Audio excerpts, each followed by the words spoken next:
first carry for Leonard Fournette. So able to break through the initial contact and then down right near the 25. 2 yards on the pickup there. It'll be 2nd and 8. Doesn't matter who you're rooting for in this game. The effort of the man with the football, getting away from one and trying to turn forward and get some yardage, I really liked what he did there. And after the play on the ground, that brings up 2nd down here.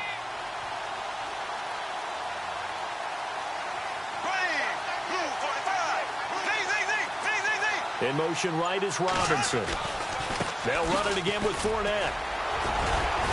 And able to break one tackle, but then quickly brought down. But a nice little gain. And he's able to get most of what he needed on the carry there. 7 yards on the gain, and it's 3rd and 2 now.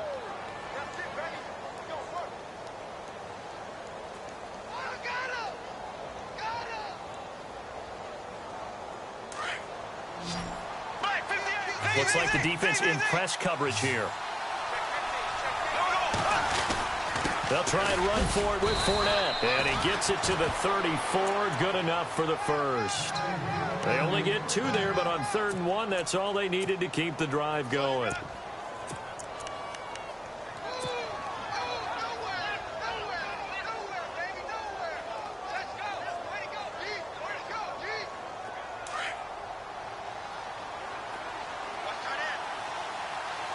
Shift together here from the D-line. First carry for Chris Ivory. And heavy contact. He is knocked down hard. 11 yards there for Jacksonville and a first down as well. That O-line, they cleared a big hole there on that run. The athleticism of offensive lines continues to evolve, and we're seeing it here. Not only they're controlling things right at the line of scrimmage, but they're able to get upfield to get to what we call the 2nd and the 3rd levels. You know, get to linebacker spot, the secondary spot, getting all the way downfield with their blocking, which helps keep the running back clean. They'll try to continue that trend here this afternoon. Fresh set of downs here.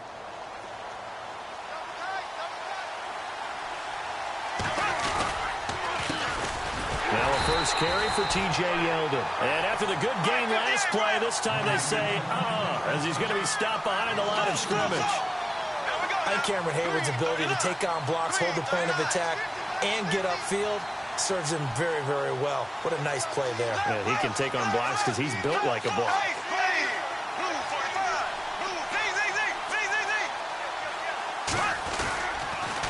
Again, it's Yeldon. And this time the yards won't come so easy as they'll, in fact, tackle him behind the line. They'll lose a yard, and it brings up 3rd.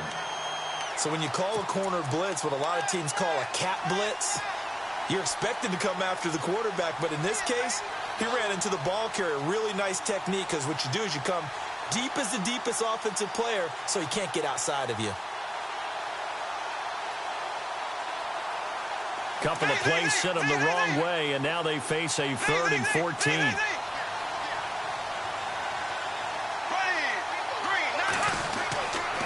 Now again, running left is Ivory. And he'll push his way up to about the 44 here. Call it a gain of 3, and it'll bring up 4th down.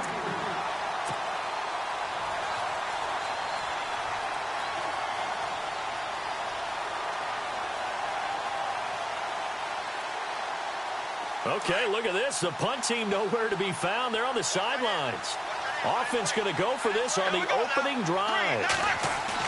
They do go for it. It's Bortles. Escaping the pressure right. And Robinson with a big catch. And he'll be taken down, but not before getting this inside the 30. They get 31 yards that time. And it'll give the Jags a first down. So after that big play, let's see if they can catch their defense maybe on their heels.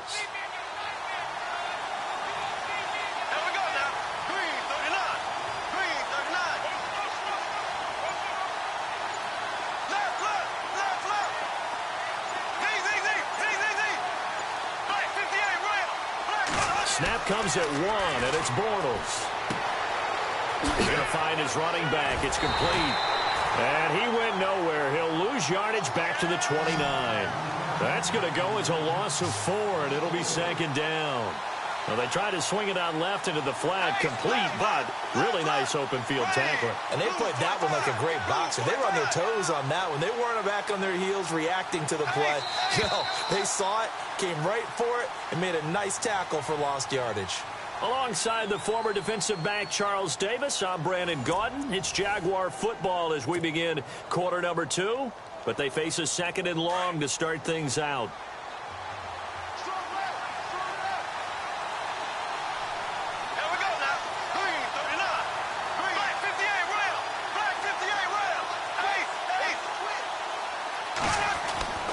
Bortles now to throw.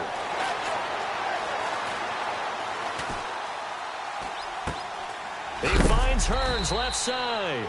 And he is hit pretty hard from the side as he's knocked down. 4 yards on the completion, and it sets up a third down.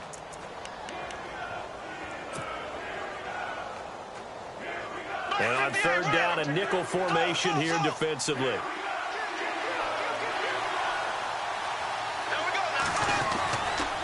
Now a handoff left. It's Ivory. No gain on the play there, and it'll bring up fourth down. We've seen this offense go for it on fourth down already on this drive. I wonder if they'll go for it again. I certainly wouldn't rule it out with these guys.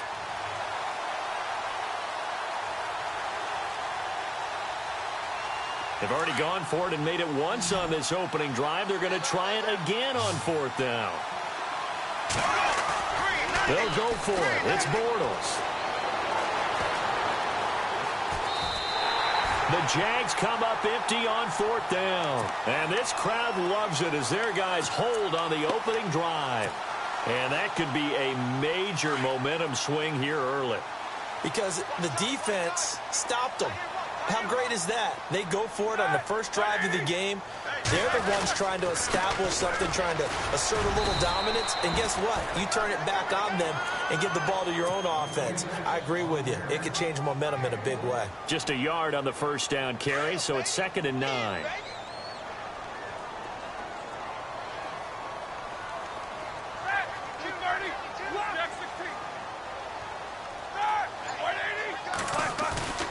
A fake to Bell. Now it's Roethlisberger. Throw left side complete. That's James. And he'll be brought down right around the 37. 8 yards on the completion, but now they face third down. So much goes into a successful play, doesn't it? How about that play action there? Freezing the defense just enough to bring the tight end free downfield for the completion.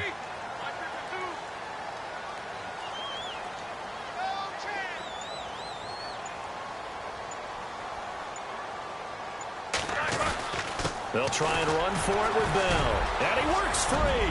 Le'Veon Bell. Kiss him goodbye. And into the end zone. Touchdown, Pittsburgh. Le'Veon Bell, 63 yards. And the Steelers are able to strike for 6. And he'll put it through to make it 7-0 Steelers.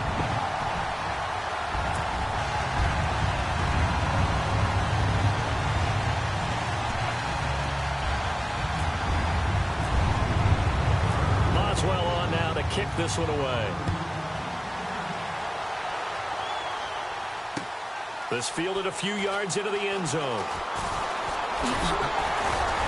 And this return net's positive as he gets past the 25 and up to the 27-yard line. As possession changes hands here, I get to talk to you about the Super Bowl. It's New England and Philly, a repeat of Super Bowl 39, although that one was in Jacksonville. This one, of course, in Minneapolis. Yeah, I think the only thing that really changes is the weather.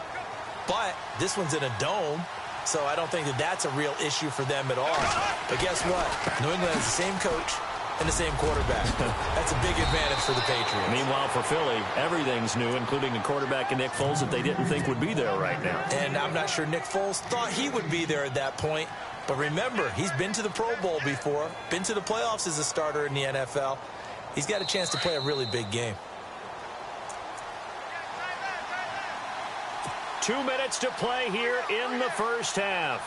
Back to Heinz Field after this.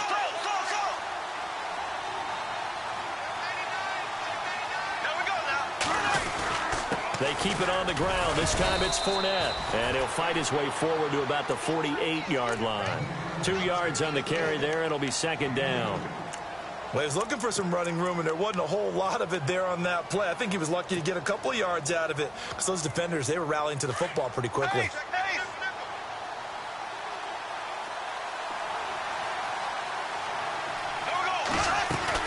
Bortles to throw on second down. Pressure comes, and the Steelers take him down. Javon Hargrave.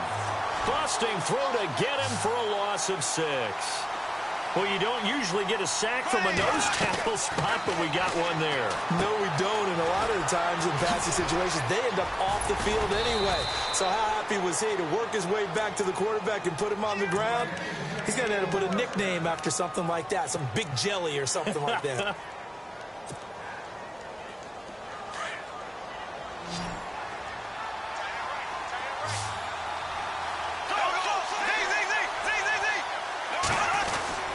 Fournette, a first down carry. And he's going to fight his way forward here for a modest gain. It's a pickup of 4, and it'll bring up second down. Clock running as Bortles hurries to try to get his guys set. On second down, here's Bortles. Flushed out right. It's caught on the right side by Robinson. The Jags first down, Bortles to Robinson. Looked like the defense put pretty good pressure on him, but he's able to flush out to his right to try and evade people. On the run, had to get on his horse. Still accurately throws a nice pass for a first down.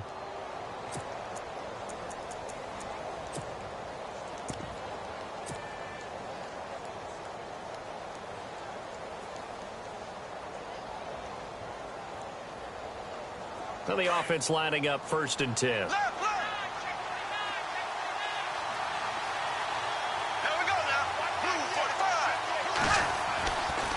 They'll give it up to Ivory. And he gets it inside the 10 to the 9. Now whistles come in. We're going to get a timeout here by the offense, as the clock will stop with just under 30 seconds to go in the first half. Hearns the man in motion left. They'll try to run with Ivory. And running room hard to come by here. He gets it down to the 8. It's a gain of a couple, and it'll be second and goal. Clock running as Bortles hurries to try to get his guys set. They'll send a receiver in motion to the left. On second down, Ivory. And he will get this into the end zone for a Jaguar touchdown. Chris Ivory in the final seconds of the first half. And the Jaguars are within an extra point of tying this one up.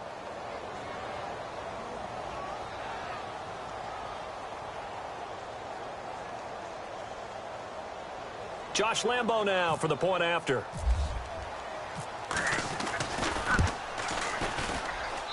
It's good, and we're all tied at 7 apiece.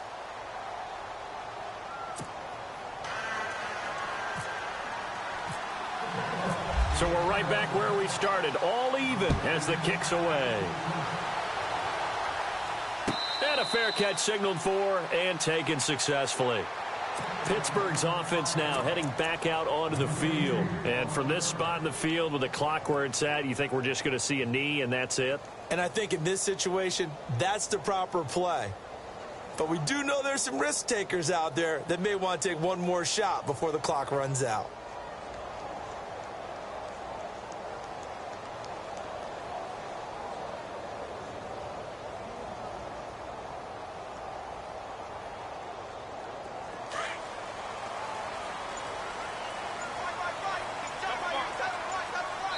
And now we'll get a late timeout as it comes in the waning moments of quarter number 2.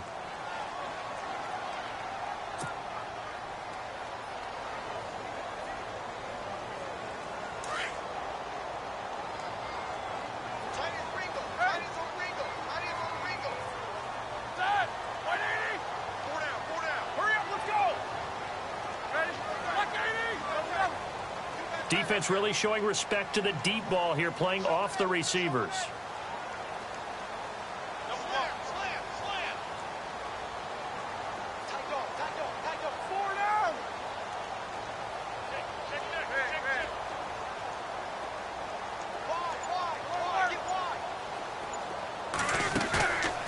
a play fake here on first down. Going top shelf for Smith. And he fires one that's intercepted. Picked off by Tashawn Gibson. And he will be brought down as time is now run out on this first half of action. So 2 quarters down, 2 remain. Charles and I return after the break. So both teams have their marching orders, and we'll get going again here in quarter number 3. And no return on this one as the fair catch is signaled for and taken. The Steeler offense now with a football first here to begin the third quarter. They have a chance to break our tie here as we get a look at the first drive of quarter 3. And it's such a tone setter, isn't it? Because both sides trying to seize momentum to begin the half. What do they have dialed up that'll give them an advantage to move the ball downfield? Let's find out what they have dialed up. They'll throw on first down with Roethlisberger. Out left side here to Bryant. And he'll get it up near the 35, right at the 34 here. Give him 9 there on the first down completion. Of course, the catch was nice, but how about what happened after? Able to stay on his feet and gain all that additional yardage. So many of these slot guys, I think, have running back in their background. On second down, it's Bell. And he'll be brought down right around the 37. Only 3 there on the pickup, but that's enough to move the chains. 2nd and 1, and people want to run the football. This is where every back in the league is supposed to do exactly what we just saw there. Pick up the first down.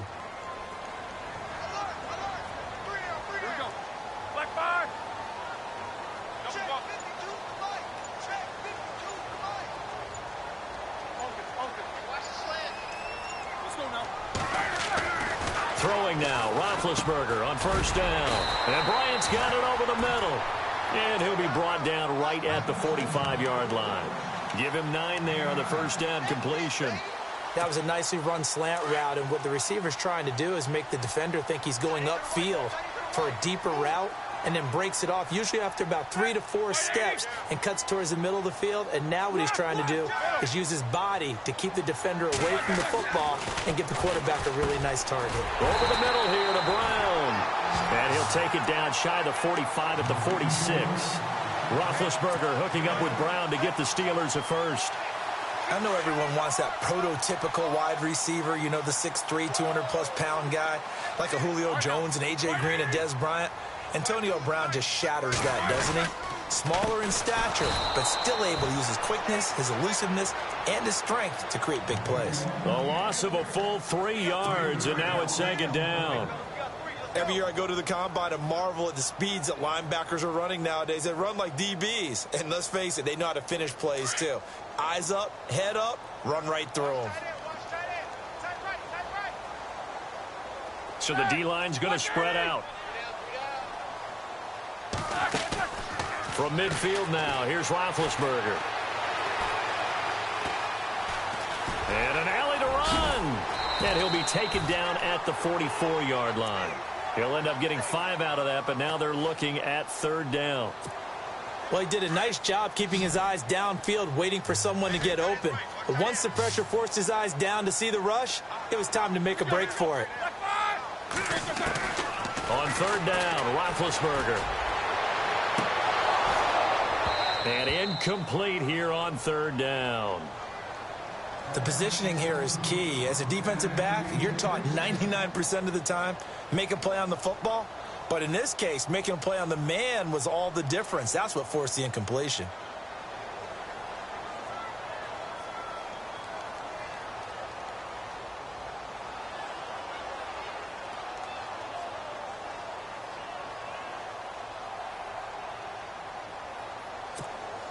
Roethlisberger will stay out there, and they're going to go for it on fourth.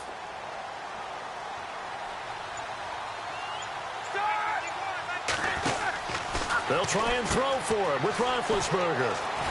And he's able to get the first before he's taken down at the 36. It's a 9-yard pickup on the play, and they're able to pick up the conversion here on fourth down.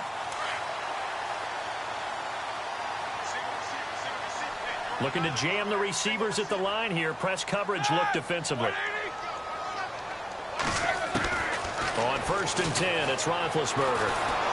And no escaping this time as he'll go down. They got him for a sack. Calais Campbell in there to bring him down for a loss of 7.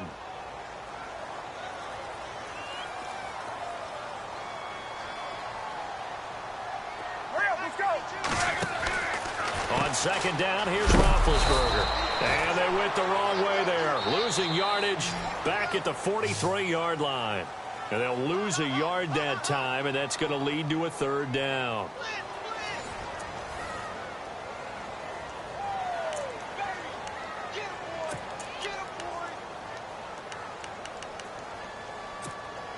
First and second down were a disaster. Both went backwards. Now it's 3rd and 18. They need something big.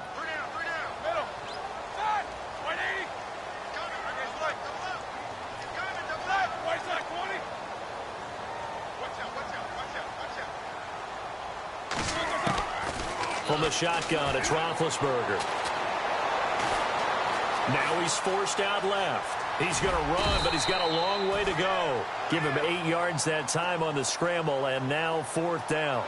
Well, it's not going to be a first down, but that's a nice job of picking up yardage on 3rd and long. Sometimes you just have to take what the defense gives you, and in this case, it wasn't enough to pick up the first down.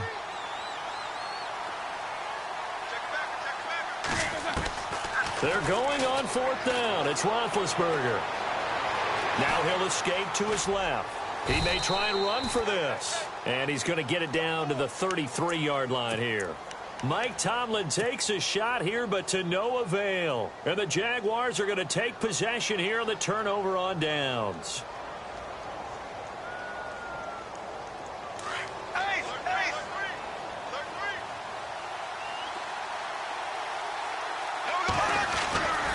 They start on the ground with Ivory. Not much there. Maybe a couple up to the 35. In order to play really good run defense when you're playing a 3-4, those 3 guys up front, the nose tackle and the guys they call the defensive ends, they're usually big people because they're going to have to eat up a lot of blockers because it's usually 5 on 3. And when they do their job well, guys who play on the inside, those inside linebackers, they're able to just roam and hit. Give him 3 on the run there. Now they're looking at a 3rd and about 5. Well, if the coaching staff's doing a good job upstairs, they'll file away what they just saw from the defense right there. They sold out to stop that running play. I'd say keep that in mind. They want to try that again. Go play action, hit them over the top. On 3rd down, Fournette.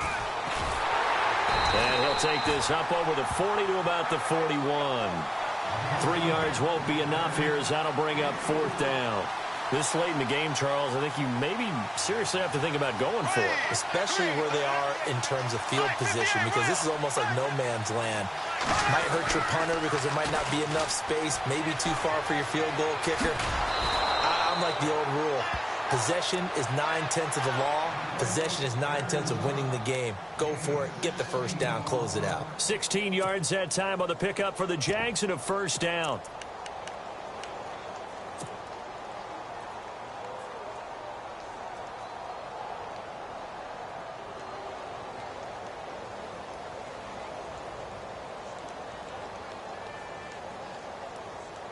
Tie game late, and the offense really has to be conscious of the clock here as it's becoming a factor late in this ball game.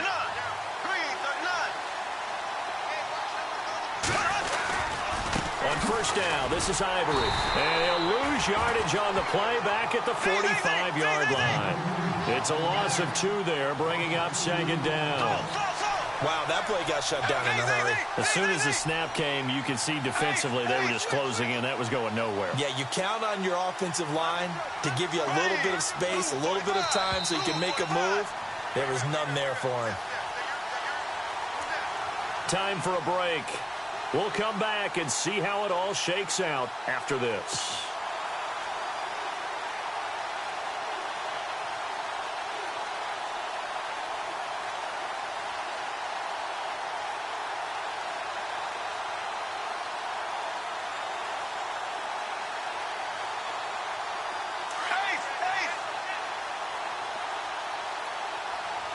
Possible run anticipation here as the D-line sandwiches together. Again, they run. Again, it's Ivory. And down to the 36-yard line here. They get 9 yards back on the run there, and they're left with a much more makeable 3rd and 2. I like it. I like the call. Still an opportunity to run the football and chew up a little more time off the clock. The Jaguars on 3rd down. 2 for 5 to this point. Here it's 3rd and 2. And on the outside, they're playing press coverage.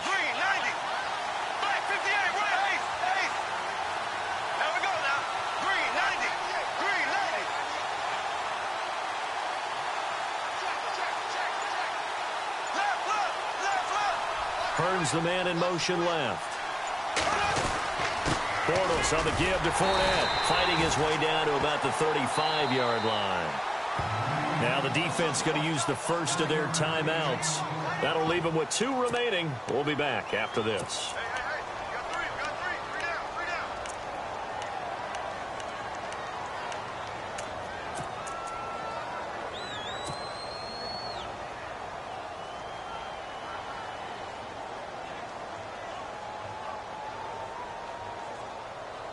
Tie game, 4th quarter, and they're going for this thing on 4th down.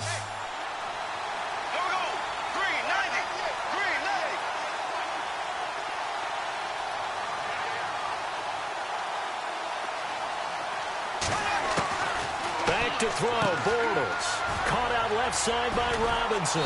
And he's got the first as they'll bring him down at the 28-yard line. It's a gain of 7, and on 4th down, they're able to convert and move the sticks.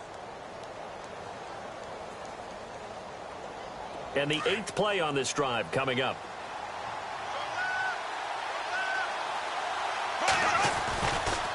They'll try the right side here with Fournette.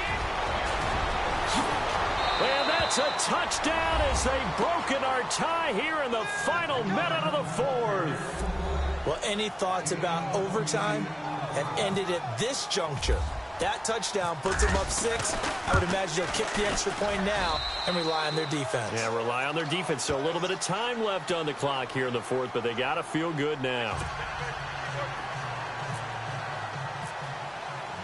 Here's Lambeau out to kick this one away.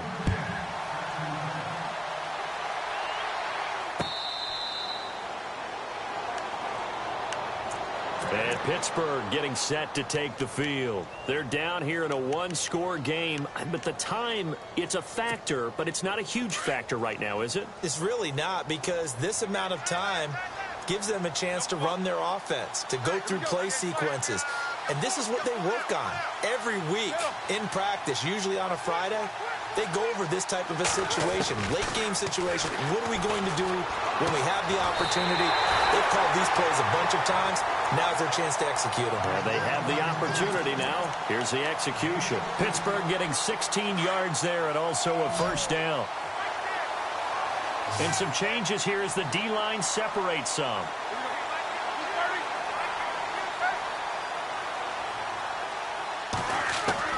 He's back to throw.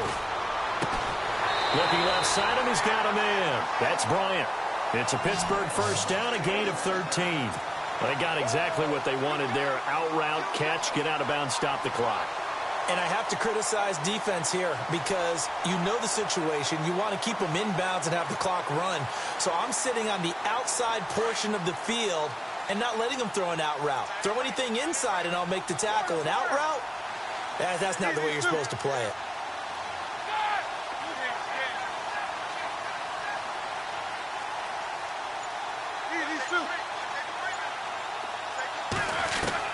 They'll look to throw. Now he's flushed out left. And he is out of bounds inside the 30. Another big gainer that time. This one goes for 19 yards. Late in the game, defense trying to avoid a big play. He's able to work out of the passing game, turn it into a run, pick up the first, and stop the clock as well. And you know in this situation, everything is sped up. The intensity, the thinking, everyone's movements. But for a quarterback, he has to continue to be what we call a flatliner. Level in everything he does and read the clock, feel it in the pocket, and go at the appropriate time.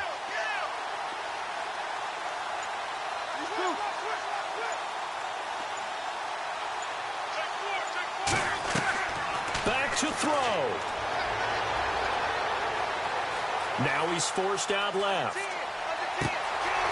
is caught inside the 5. And he doesn't quite make it. They do stop him, but he gets it all the way down to the 1.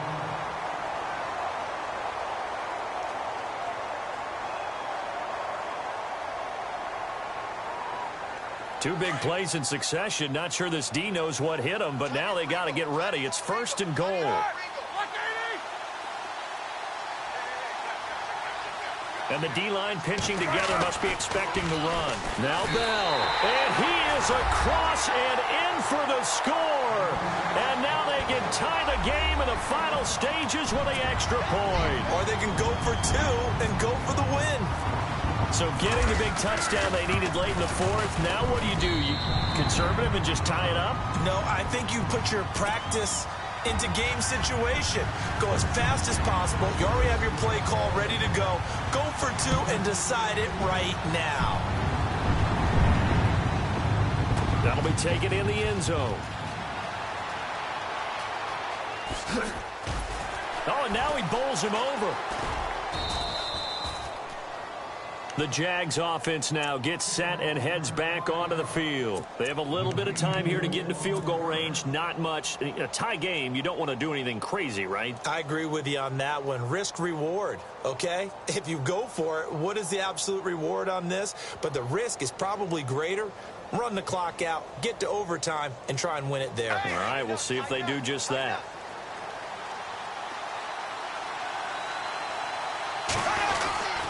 They'll start out on the ground. It's Leonard Fournette. Even with that broken tackle, can't go very far. Stop short of the 30. Tough running there. That's a hard-earned 4 yards. Yeah, those are the unsung kind of runs. They don't fill up the stat sheet, but they do set you up in good position on 2nd down.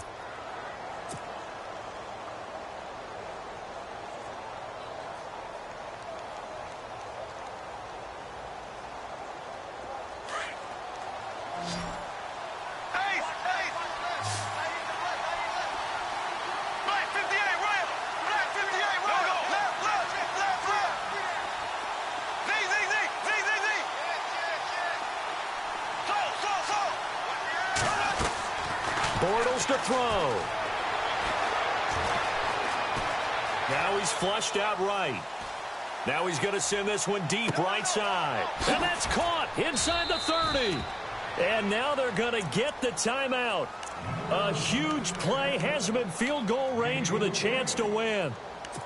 As a general rule, offensive linemen like to know where their quarterback's going to be when he's setting up to throw the football.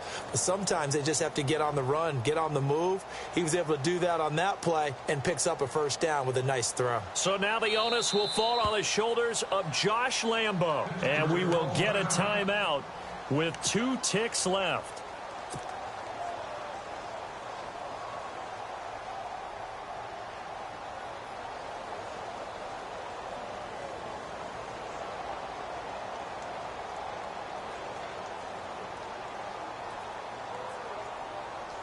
So now the onus will fall on the shoulders of Josh Lambo. 2 seconds on the clock. This for the win.